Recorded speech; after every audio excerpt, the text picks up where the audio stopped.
तो hello friends, welcome back to my channel.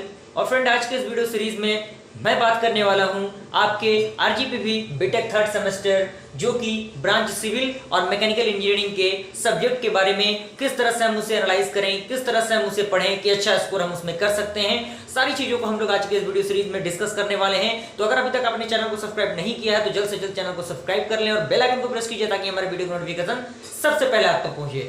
Friend, हम लोग स्टार्ट करते हैं।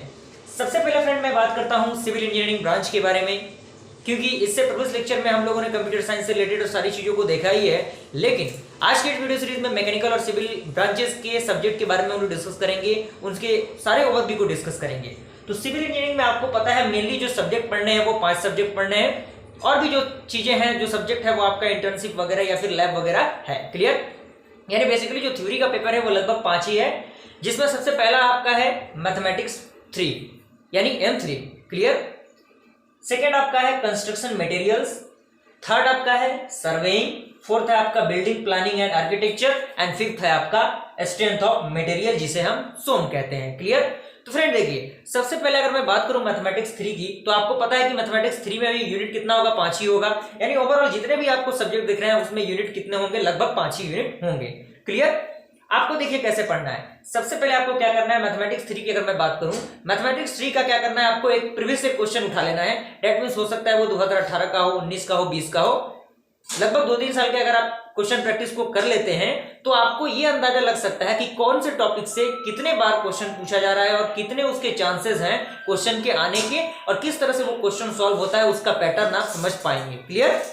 तो आपको क्या करना है, जो भी यूनिट आपको आसान लगे सबसे पहले आपको उस यूनिट को कंप्लीट करना है, क्योंकि आपके पास पता है कि वक्त कितना है, लगभग 1 ही महीना आपके पास वक्त बचा हुआ है। इसी में आपके मिड सेम पीयूटी वगैरह सारी चीज होने हैं, तो इनको मद्देनजर रखते हुए कम से कम आप क्या कीजिए, सारे सब्जेक्ट में कम से कम 3-3 यूनिट तो कंप्लीट कर लीजिए, कम से कम।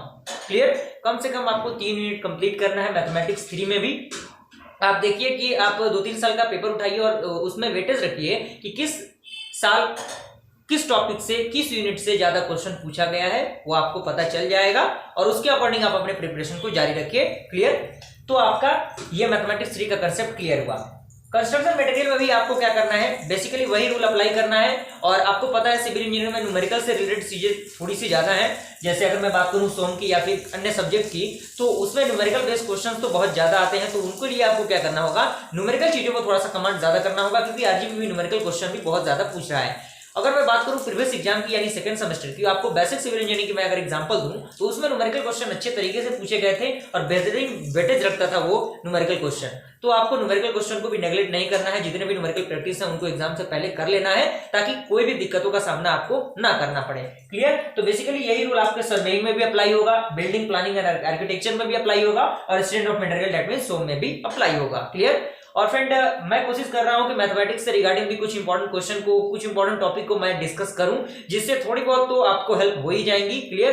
पूरी चीजों को मैं बात नहीं कर सकता, 100% किसी चीज की श्योरिटी नहीं होती, लेकिन थोड़ा बहुत चीजें तो आप आसानी से कर ही सकते हैं। क्लियर? तो सिविल ब्रांच के बारे में सारी चीजें डिस्कस हो चुकी हैं। आइए हम लोग मैकेनिकल के बारे में डिस्कस करते हैं।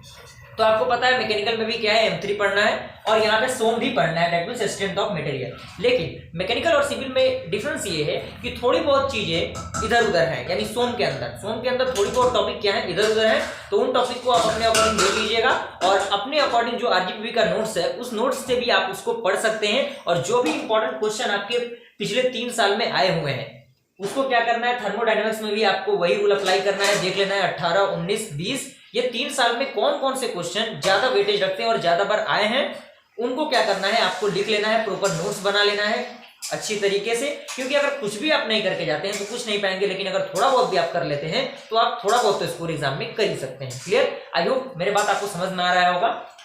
और मैटेरियल्स टेक्नोलॉजी में भी आपको वही चीज करना है और मैन्युफैक्चरिंग प्रोसेस में भी आपको वही रूल अप्लाई करना है। क्लियर? और जो सब्जेक्ट में लगे कि थोड़ा बहुत कम समय भी देंगे तो चल जाएगा, तो उन सब्जेक्ट को थोड़ा सा कम ही आप ध्यान दीजिएगा, और जो सब्जेक्ट लगे कि हमारे लिए टफ है तो उन सब्जेक्ट को थोड़ा सा आप ज्यादा रिकमेंड करने की कोशिश कीजिएगा। और कॉलेज वगैरह की अगर मैं बात करूँ तो कॉलेज वगैरह तो आपको पता ही होगा क्या क्लासेस चल रही है, कैसी नहीं चल रही है, जो आपको भी पता होगा, मुझे भी पता है। क्योंकि लास्ट सेशन चल रहा है आपके सेशन का और सीनियर्स के एग्जामिनेशन भी स्टार्ट हो चुके हैं, तो उसको मद्देनजर रखते हुए आपको अपने रूम पे ही सेल्फ स्टडी करना होगा। सेल्फ स्टडी अगर आप नहीं करते हैं तो कहीं ना कहीं आपके रिजल्ट पे उसका असर पड़ेगा। क्लियर? तो फ्रेंड आई होप ये बातें आपको समझ में आई होंगी। अगर ये वीडियो पसंद है वीडियो को लाइक जरूर कीजिए और चैनल पर बना चैनल को सब्सक्राइब कीजिए। मिलते हैं ऐसे इंटरेस्टिंग वीडियो के साथ, तब तक के लिए थैंक यू।